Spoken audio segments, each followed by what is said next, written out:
Assalamualaikum, this is Mehak Saba and you are watching MS Chemistry. Today our topic is determination of relative atomic masses of isotopes by mass spectrometry. अब ये mass spectrometry क्या होती है? एक instrumental technique है जिसके ज़रिए से हम डिफरेंट एलिमेंट्स के एग्जैक्ट एटॉमिक मास को मालूम कर सकते हैं। फॉर एग्जांपल जैसे कि हमारे पास कार्बन के बहुत सारे आइसोटॉप्स हैं। एक कार्बन नहीं है, कार्बन 12 है, कार्बन 13 है, कार्बन 14 है।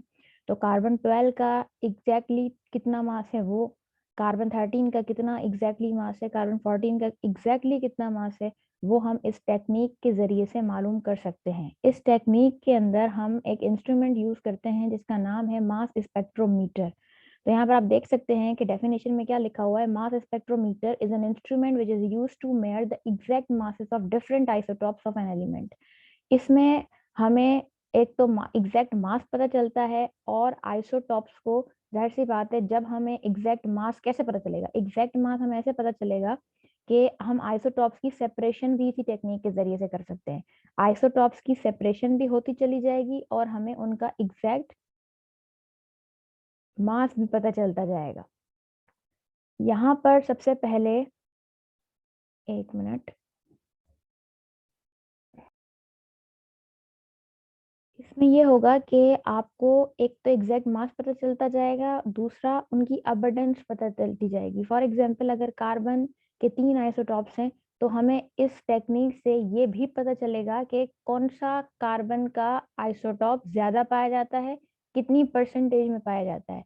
तो हमें इस टेक्निक से दो चीजें पता चलती हैं, एक तो आपको पता चल जाएगा एटॉमिक मास और दूसरा आपको पता चलेगा कि इनकी अबंडेंस कितनी है।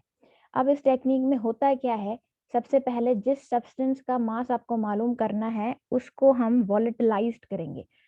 द वर्ड वॉलेटिलाइज्ड, वॉलेटिलाइज्ड का मतलब होता है कि आप उसको वेपर फॉर्म में कन्वर्ट कर दो, वॉलेटाइल कर दो, एंड देन आयोनाइज्ड, और फिर हम उसको आयोनाइज्ड करेंगे with the help of high energy beam of electron. कोई बीम ऑफ इलेक्ट्रॉन से हम उसको आयोनाइज्ड करेंगे। जैसे ही हम किसी भी सब्सटेंस को या किसी भी एटम को आयोनाइज करते हैं तो वो इलेक्ट्रॉन और न्यूक्लियस जो है वो उसका अलग हो जाता है। सपोज करें कि ये आपके पास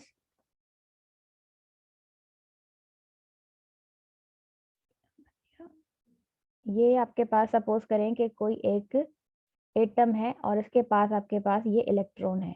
जैसे ही कोई बीम ऑफ इलेक्ट्रॉन आएगी तो वो बीम ऑफ इलेक्ट्रॉन क्या करेगी, ये इलेक्ट्रॉन को इजेक्ट आउट कर देगी। जब ये इलेक्ट्रॉन इजेक्ट आउट हो जाएगा तो इलेक्ट्रॉन अलग हो जाएंगे और आपके पास सिर्फ क्या बच जाएगा, पॉजिटिव चार्ज बच जाएगी और एटम के अंदर और कुछ भी नहीं बचेगा। तो यहाँ पर बीम ऑफ इलेक्ट्रॉन के बाद यहाँ पर आप देखेंगे कि क्या लिखा हुआ था, gaseous positive ions thus formed, जो पॉजिटिव आयंस बन गए and separated are separated on the basis of their mass to charge ratio. अब उनका जो मास टू चार्ज रेशियो है, यानी कौन सी चार्ज कितनी, किस चार्ज का कितना ज्यादा मास है और उसके ऊपर चार्ज क्या है।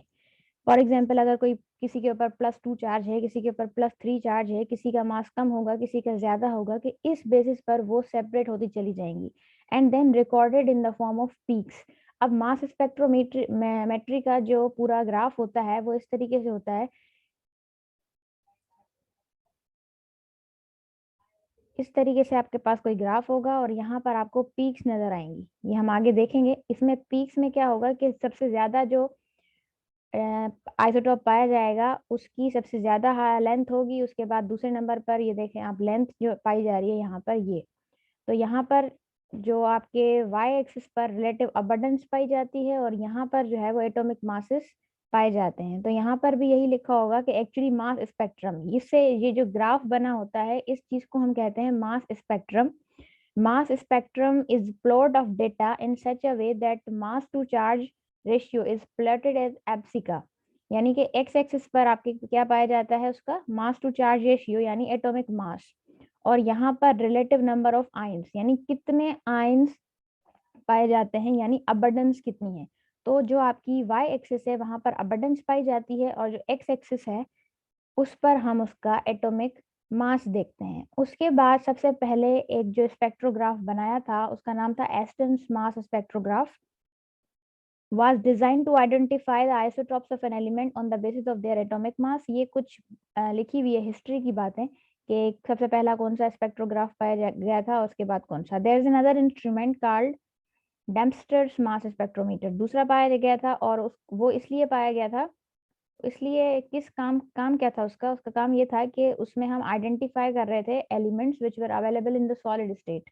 उन एलिमेंट्स को हम आइडेंटिफाई कर रहे थे जो कि सॉलिड स्टेट के अंदर पाए जाते हैं। ठीक, उसके बाद इसकी डायग्राम मैं आपको दिखाती हूँ और वहां से समझाती हूँ तो आपको मजीद क्लियर होगा। अब यहाँ पर आप इस मास स्पेक्ट्रोमेट्री की डायग्राम देख सकते हैं। इसमें क्या है कि यहाँ से आप जो भी आपका सैंपल होगा उसको हम पहले इस सैंपल को यहाँ पर इन करेंगे, और यहाँ पर आप देखेंगे क्या लिखा हुआ है, सैंपल वेपराइजर हीटर। यानी यहाँ पर हम जो भी सैंपल होगा, अगर लिक्विड में होगा तो वो वेपर में कन्वर्ट हो जाएगा, सॉलिड में होगा तो भी वो वेपर में कन्वर्ट हो जाएगा। तो सबसे पहले आपने अपना सैंपल जो है यहाँ पर वेपराइज करना है, जैसे कि आपकी बुक में भी लिखा हुआ है कि सबसे पहले आपने सैंपल वेपराइज करना है। सैंपल वेपराइज करने के बाद वहां पर क्या लिखा हुआ था कि हम इलेक्ट्रॉन बीम देकर उसको आयोनाइज करवाएंगे। तो यहाँ से दूसरे तरफ से जो है वो यहाँ से एक इलेक्ट्रॉन बीम दी गई है इसको, जिसकी वजह से वो आपका जो भी सैंपल है वो आयोनाइज्ड हो जाएगा। आयोनाइज्ड का मतलब ये है कि इलेक्ट्रॉन और पॉजिटिव चार्जेस अलग हो जाएंगे। अब इलेक्ट्रॉन्स का आगे कोई काम नहीं, जो पॉजिटिव चार्जेस हैं वो अपने मास टू चार्ज रेशियो के हिसाब से आगे की तरफ मूव करेंगी। जैसे ही वो आगे की तरफ मूव करेंगी तो यहाँ पर दो प्लेट्स लगी होंगी जो कि एक्सेलरेटर के तौर पर काम करती हैं। एक्सेलरेटर का मतलब क्या होता है कि उनको वो स्पीड अप कर रही होती हैं। जब यहाँ से आयंस जो है वो एक्सेलरेट होकर आगे की तरफ जाएंगी तो वहां पर उन्हें मिलेगी मैग्नेटिक फील्ड। मैग्नेटिक फील्ड की वजह से क्या होगा कि आयंस सर्किल में मूव हो जाएंगे, कर्व में मूव हो जाएंगे। मैग्नेटिक फील्ड का क्या काम है वो आगे मैं आपको थ्योरी में पढ़ाती हूँ। उसके बाद यहाँ पर है डिटेक्टर। डिटेक्टर पर वो डिटेक्ट हो जाएंगी कि वो असल में क्या होता है कि यहाँ पर एक और चीज लगी होती है, दैट इज इलेक्ट्रोमीटर। आप इसी डायग्राम में वो शो नहीं हुई थी, लेकिन एक इलेक्ट्रोमीटर अलग से लगा होता है जिसका दूसरा नाम होता है आयन कलेक्टर। वो आयन्स जो है वो कलेक्ट होती जाती हैं ऑन द बेसिस ऑफ वही मास टू चार्ज रेशियो, कि जिसका मास ज्यादा होगा, और फिर करंट के हिसाब से भी ये होता है। तो late me explain from your book.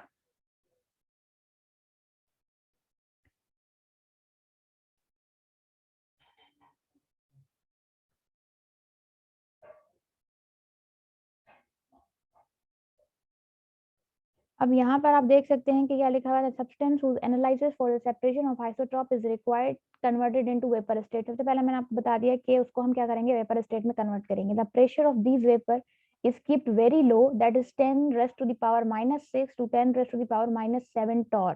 ये बहुत कम प्रेशर है, हमने उन वेपर्स का प्रेशर बहुत कम रखा है। These vapours are allowed to enter the ionization chamber. उसके बाद इन्हीं वेपर्स को आयोनाइजेशन चैम्बर के अंदर भेज दिया जाएगा, where fast moving electrons are thrown upon them. वहां पर इलेक्ट्रॉन बीम उन्हें दी जाएगी। The atoms of isotopic element present in the form of vapours are ionized. जो वेपर्स की फॉर्म में मौजूद थे अब वो आयोनाइज्ड हो गए। These positively charge ions of isotopes of an element have different mass depend upon the nature of isotopes present in them. जो पॉजिटिव चार्जेस हैं, क्योंकि जो आपने सब्सटेंस डाला है वो जरूरी नहीं है कि कार्बन 12 ही है, उसके अंदर कार्बन 12 भी है, कार्बन 13 भी है, कार्बन 14 भी है। तो कार्बन 12 का मास कुछ और होगा, कार्बन 13 का कुछ और होगा, और कार्बन 14 का कुछ और होगा। तो इस हिसाब से जो भी चीज होगी वो अलग अलग तरीके से कलेक्ट होगी। The positive ion of each isotope has its own mass to charge value. हर पॉजिटिव आइन के पास, क्योंकि अगर कार्बन 12 का पॉजिटिव चार्ज है तो उसके पास अपनी मास टू चार्ज वैल्यू होगी, अगर कार्बन 13 है तो उसके पास अपनी मास टू चार्ज वैल्यू होगी। When a potential difference of 500 to 2000 volt is applied before between perforated accelerating plates. फिर वहां पर क्या था, एक एक्सेलरेटर लगाया गया था। एक्सेलरेटर इसलिए लगाया गया था कि जो ये कार्बन या किसी भी, फॉर एग्जांपल मैं तो यहाँ पर कार्बन कह रही हूँ, लेकिन कोई भी आइसोटॉप जो आप मूव करवा रहे हो, जिसको आप सेपरेट करवा रहे हो, उसको हमने वहां पर एक पोटेंशियल डिफरेंस दिया है, यानी कि वोल्टेज अप्लाई किया है, ताकि वोल्टेज अप्लाई करने से क्या होगा कि जो भी आपके आयंस मूव कर रहे हैं वो एक्सेलरेट हो जाएंगे, उनकी स्पीड जो है वो बढ़ जाएगी। Then these positive ions are strongly attracted towards the negative plate. यानी कि जो पॉजिटिव आयंस से निकल रही हैं, आयंस आ रही हैं, वो आगे की तरफ मूव होंगी, सिंपल इन दिस वे। उसके बाद क्या है कि जो आपके आइंस हैं वो क्या हो जाएंगे, एक्सेलरेटेड हो जाएंगे। These ions are then allowed to pass through. उसके बाद मैंने आपको क्या बताया कि वहां पर क्या होती है, स्ट्रॉन्ग मैग्नेटिक फील्ड होती है, strong magnetic field of strength H। वहां पर जो मैग्नेटिक फील्ड की स्ट्रेंथ है उसको हमने H से शो किया है, which will separate them on the basis of their mass to charge values. अब अलग अलग मास टू चार्ज वैल्यूज के जो आइंस हैं वो आगे की तरफ मूव कर रहे हैं, और इस मैग्नेटिक फील्ड की जो स्ट्रेंथ है वो उनको अलग कर रही है। कैसे अलग कर रही है, let me explain. The magnetic field makes the ions to move in a circular path. अब जैसे ही हमने मैग्नेटिक फील्ड वहां पर अप्लाई की है तो वो क्या हो जाएंगे, सर्कुलर पाथ में मूव करना शुरू हो जाएंगे ions. The ions of definite mass to charge value will move in the form of groups one after the other and fall on the electrometer. उसके बाद आहिस्ता आहिस्ता ग्रुप्स की फॉर्म में एक एक करके वो आगे की तरफ मूव होंगे, सर्कुलर पाथ में मूव करते करते, और फिर वो फॉल हो जाएंगे इलेक्ट्रोमीटर पर। इलेक्ट्रोमीटर जो है वो एक आयन कलेक्टर है। देन उन्होंने एक मैथमेटिकल एक्सप्रेशन दी हुई है कि जो m/e है, यानी जो मास टू चार्ज रेशियो है, ये फिजिक्स वालों ने डिस्कवर की है, that is h² into r² divided by 2e। जहां पर h क्या है, मैग्नेटिक फील्ड है, स्ट्रेंथ ऑफ मैग्नेटिक फील्ड है, और जो e है वो स्ट्रेंथ ऑफ इलेक्ट्रिकल फील्ड है, r जो है वो रेडियस है। अब क्या कह रहा है कि अगर आप E को इंक्रीज करोगे, E को इंक्रीज करने का मतलब है कि अगर हम वहां पर, जैसे फॉर एग्जांपल आपके पास आयंस आते चले जा रहे हैं और वहां पर आप E को इंक्रीज कर रहे हो, यानी कि इलेक्ट्रिक फील्ड स्ट्रेंथ को इंक्रीज कर रहे हो, जहां पर आप मैग्नेटिक फील्ड को क्या रख रहे हो, कांस्टेंट रख रहे हो, तो रेडियस जो होगा वो इंक्रीज हो जाएगा।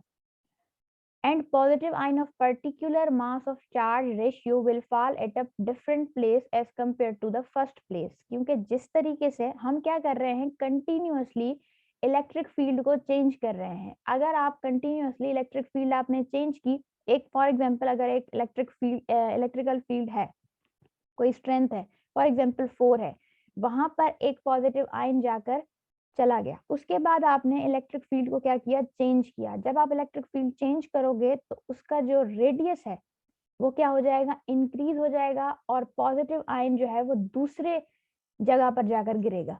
यानी एक ही जगह पर जाकर नहीं कलेक्ट हो रहे हैं हमारे पॉजिटिव आयंस डिफरेंट जगह पर कलेक्ट हो रहे हैं, और डिफरेंट पॉजिटिव आयंस डिफरेंट जगह पर कलेक्ट हो रहे हैं, क्योंकि आप क्या कर रहे हो, कंटिन्यूअसली इलेक्ट्रिक फील्ड को चेंज कर रहे हो। इलेक्ट्रिकल स्ट्रेंथ यानी इलेक्ट्रिक फील्ड, जो भी मैं कह रही हूँ, स्ट्रेंथ ऑफ इलेक्ट्रिकल फील्ड, वो चेंज करने से हो क्या रहा है कि जो आपका रेडियस है वो इंक्रीज हो रहा है, और रेडियस के इंक्रीज होने की वजह से जो पॉजिटिव आयंस हैं वो डिफरेंट जगह पर जाकर कलेक्ट हो रहे हैं।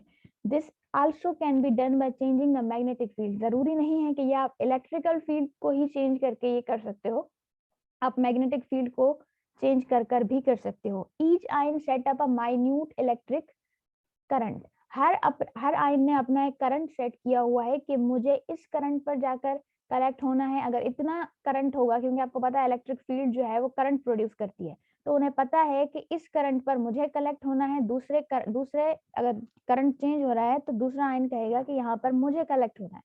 तो हर आयन ने अपना करंट सेट किया हुआ है, जिसको जो करंट मिल रहा होगा अपना अपना, उस करंट पर वो जाकर कलेक्ट हो रहे होंगे। अब इसका ये मतलब है कि different ions collect on the collector at different current पर वो अलग अलग जो है वो कलेक्ट हो रहे हैं। फॉर एग्जांपल कार्बन 12 ने अपना एक अलग से करंट सेट किया हुआ होगा, कार्बन 13 ने अपना अलग करंट सेट किया हुआ होगा, कार्बन 14 ने अपना अलग करंट सेट किया हुआ होगा। तो जैसे जैसे उनको वो करंट मिल रहा होगा वैसे वैसे वो जाकर कलेक्ट हो रहे होंगे। देन इलेक्ट्रोमीटर, वही किस तरीके से कलेक्ट हो रहे हैं, यही है वो इलेक्ट्रोमीटर, जो कि क्या कहलाता है, आयन कलेक्टर, जो कलेक्ट कर रहा है। और वही बात है कि वहां पर डेवलप हो रहा है इलेक्ट्रिक करंट वही वाली बात है जो पीछे वाली है, कि हमने इलेक्ट्रिक फील्ड को चेंज किया। आपको पता है इलेक्ट्रिक फील्ड को चेंज करने से करंट प्रोड्यूस होता है। The strength of the current has measured give the relative abundance of ions of a definite mass to charge value.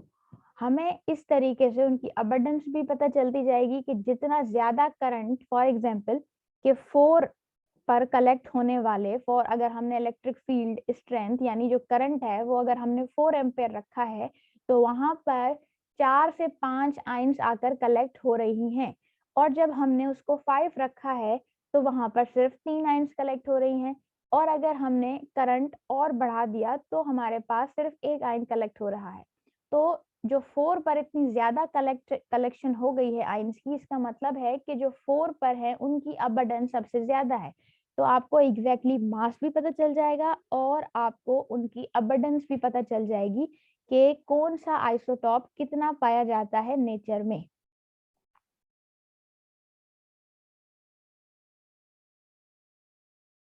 उसके बाद है कि similarly the ions of other isotopes have different masses are made to follow the collector and current strength is measured. वहां पर हम current की मदद से उनकी जो जितनी भी अबंडेंस है और उनके मासेस हैं वो भी हम कलेक्ट कर सकते हैं। The current strength in each gives the relative abundance of each of isotope. वही बात है जो मैंने आपको बताई। The same experiment is performed with carbon 12 isotope and the current strength is compared. आप वहां पर करंट की स्ट्रेंथ कंपेयर करोगे, कार्बन 12 के लिए करंट स्ट्रेंथ अलग होगी, कार्बन 13 के लिए करंट स्ट्रेंथ अलग होगी। This comparison allows us to measure the exact mass number of the isotope. हमें उसके एग्जैक्ट मास नंबर का भी पता चल जाएगा। उसके बाद आपके पास है कि यहाँ पर हम इस तरीके से जो हमने की है, यहाँ पर जो आपके पास ये this is called the spectrograph. इसको हम कहते हैं स्पेक्ट्रोग्राफ। यहाँ पर आप देख सकते हैं कि नियोन की इन्होंने सेपरेशन की है, क्योंकि नियोन के आइसोटॉप्स पाए जाते हैं। तो नियोन की जो जो 20 वाला आइसोटॉप है वो कितना पाया जाता है, 90.92 पाया जाता है। और जो 21 जिसका मास नंबर है वो 0.257% पाया जाता है। और यहाँ पर इसकी 8.82 पाई जाती है। यानी जो आपका एक्स एक्सिस है वहां पर आप देखोगे क्या पाया गया है, मास नंबर। और जहां पर ये वाई एक्सिस है वहां पर रिलेटिव अबंडेंस पाई गई है कि जो 20 वाला है वो 90% और उसका मास 20 है। ये दोनों चीजें आपको सिर्फ मास स्पेक्ट्रोमेट्री से ही पता लग सकती हैं। उसके बाद इन्होंने in modern spectrograph each ion strike a detector, the ionic current is amplified and is fed to recorder में हो जाता है। recorder makes a graph showing the relative abundance of isotope plotted against the mass number। वही बातें लिखी हुई हैं same बिल्कुल, इसको कोई एक्सप्लेन करने की ज्यादा जरूरत नहीं है। अब सिर्फ यही एक टेक्निक नहीं है आइसोटॉप्स को सेपरेट करने की, बहुत सारी और भी टेक्निक्स हैं जैसे कि gaseous diffusion, thermal diffusion, distillation, ultra centrifuge, electromagnetic separation and laser separation वगैरह। Then we have at average atomic mass, इसको भी आज कर लेते हैं ताकि फिर बाकी 1.3 तक आपका कवर हो जाए। उसके बाद जो आपका टॉपिक है एवरेज एटॉमिक मास। एवरेज एटॉमिक मास में हम एवरेज असल में क्या है कि हमारे पास जो कोई भी एलिमेंट है उसके ज्यादातर एलिमेंट्स के आइसोटॉप्स मौजूद हैं। कोई आइसोटॉप का एटॉमिक मास डिफरेंट है, तो हमने जो एक रखा हुआ है उसका ये इशू है कि उसकी अबंडेंस भी डिफरेंट है और उनके मासेस भी डिफरेंट हैं। तो अगर हम सिंपल एवरेज निकालेंगे, फॉर एग्जांपल अगर नियोन के 3 आइसोटॉप्स मौजूद हैं 20, 21 एंड 22, तो हम ये नहीं करेंगे कि 20 प्लस 21 प्लस 22 डिवाइडेड बाय 3। हम ये नहीं कर सकते। तो हम क्या करेंगे कि जो उसकी अबंडेंस होगी उसको पहले उससे मल्टीप्लाई करेंगे, देन उसकी एवरेज निकलेगी।